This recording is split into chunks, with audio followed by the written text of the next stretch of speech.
Greetings, children of the screen. Your friendly neighborhood nerd scum here once again, coming at you this time with Bree Bree. Hello. And Old Man Logan Young. Heyo. That'd be him. Sorry, they're trying not to laugh because I totally screwed that line up the first time around, and it was bad. It was bad. Youngo Logan. Yeah, something about lungs and Gogans, and oh yeah.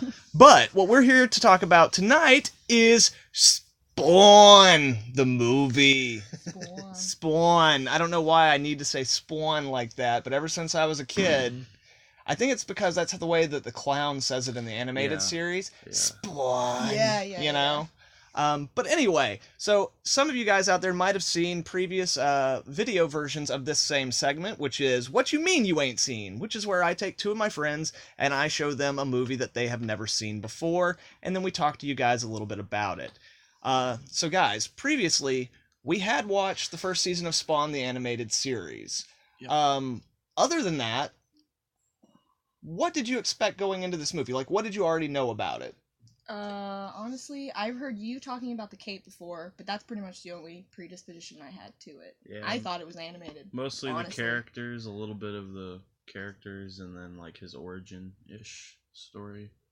Right on. That's about it. Which, like, is mostly stuff that they keep intact from each of the iterations of the, like, whatever format it's in, comic book or animation or movie. So, having said that, having seen the animated series, was this movie what you would have expected from a Spawn live-action movie? Nope, not at all. I mean, Leguizamo killed it, but yeah, we'll get to that in a minute. Yeah. Okay, so like, what would you have expected? Like, whenever I was like, "Hey, there's a Spawn live-action movie," what was the first thing that ran through your mind? Definitely dark and gritty. Okay. Definitely. Yeah, for sure. Oh crap. I wasn't expecting so much guns. Like, there was more guns and less of him kind of like, I don't know how to say it, like floaty. Like he less of him using the suits and the powers and stuff. Yeah. That's fair. And then the other suits mechanics, like that stuff was fair. I did not see the suit coming at all. Yeah. Oh, that was dope. Well, since we're first off, before we get into but that does lead us nicely into the next thing, which is like what's y'all's favorite and least favorite thing. But before that, it is kind of weird in the movie that there's so much guns, because especially like from the animated version, like he uses the chains and the capes a lot more. But in fairness, like the comic book has a lot of fucking guns in it. And I think a lot of it just has to do with the rating system of like, you can shoot a guy with a gun a bunch of times, and as long as you don't show blood, you can get a PG-13 and still have crazy action, whereas like ripping people apart with chains is pretty graphic. Yeah. You can get away with a little more there.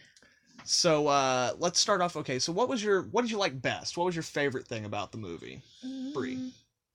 We were talking about a shot towards the end where it was like the hero pose. That was pretty dope. I really loved that scene. Okay, yeah. As a whole, kind of. Yeah, and for the record, there are spoilers here. We're going to go into spoilers. This is a movie that came out in 1998. If you haven't seen it and you're listening to this, then why? You're in frickin'... That's not on us, okay? So yeah, that was pretty dope. The transitions, man. We're gonna get to the transitions. Why don't you answer the question legitimately first? Oh, okay. We're gonna get to the transitions. We're gonna get to the nitty gritty. Yeah. I mean, yeah, like all the shooting, the scenes were good, especially when he was like when he was still a human. Yeah. Pretty cool stuff there, and then the when he enters the ball to kill Win. That was pretty... Oh, okay. Yeah. Like when he comes down through the skylight and stuff? Yeah, that's cool, pretty cool dope. Stuff. Right on. Okay. So, what was your least favorite moment? When Leguizamo ate the maggots. Absolutely. But was that only because I had already told you that those were real maggots? No, it's just the pure visceral... No, too much for me. That was so... Yeah, every time he ate was really weird. It was pretty weird. Okay. Okay. He got very sensual with the food. Oh, it was pretty weird. For those of you out there who don't know, I informed them before watching this movie, which I am really bad about and probably shouldn't do.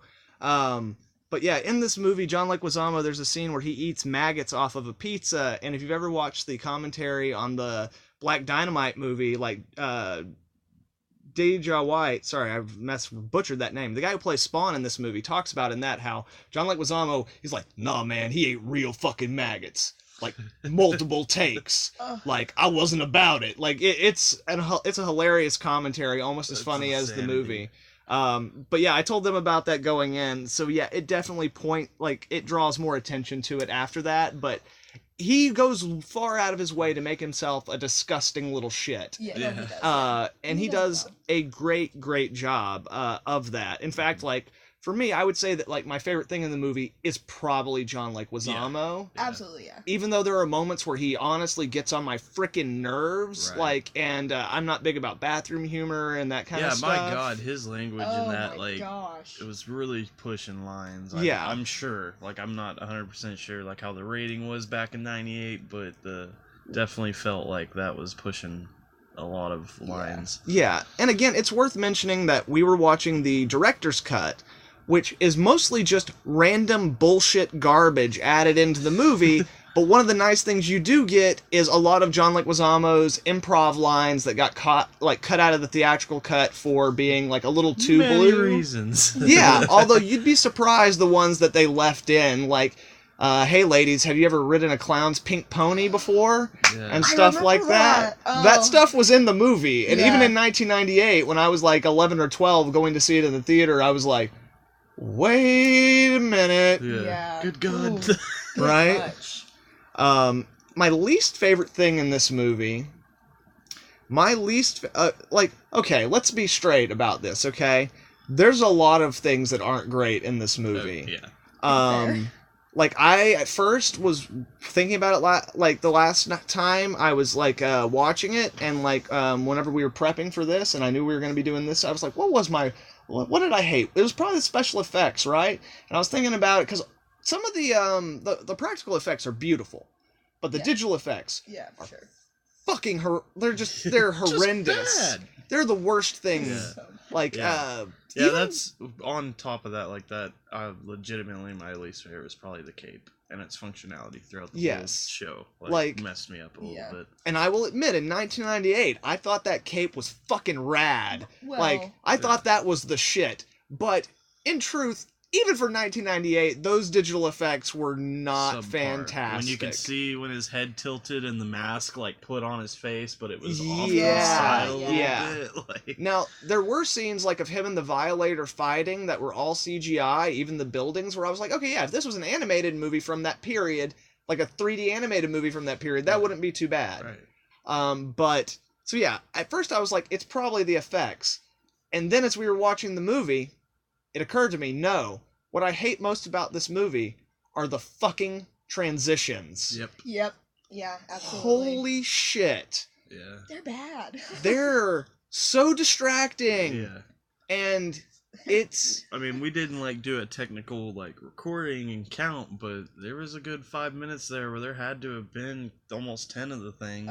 Yeah, I wouldn't say this movie's the first, but it's definitely one of the earliest movies that's, made for the ADHD generation, where, it is just a cut, it's not as bad as it is today, like a Transformers movie, where it's, literally every 5 seconds, but in between every scene, every transition was, a series of 4 or 5 cuts where, they were pulling crosses and, there's a cross on in the church. Oh, no, now it's a frickin' intersection down on the street where Wanda lives, and, we're gonna zoom in and pull out, and it's gonna be all white and crazy and shit. Yeah, and, flames are everywhere. And then there's that fucking scene where Jason Wynn is getting the thing put in, the heart monitor put on, that'll blow it up. It keeps going from that to another scene, back to another scene, then back 30 to that. seconds, it had to have only been maybe a 3-4 minute scene total, and they just kept cutting back and forth, and I was trying to remember, well, is part of that something they cut out from the theatrical, and then they just threw it back in here for no frickin' reason? Did you look back? I have no way of looking back, and I'm certainly not gonna track down another copy of the movie to check it out. That's certainly not fucking a double happening. feature. No siree. No, that would be Daredevil and the Daredevil director's cut. No, I'm kidding. You never want to do that. Never watch the theatrical cut of Daredevil. It's not healthy. It's not healthy. It's not good for you. No, now Spawn, the director's cut of Spawn and the director's cut of Daredevil, That might be an interesting double feature, but it would hurt in places. It would frickin' hurt.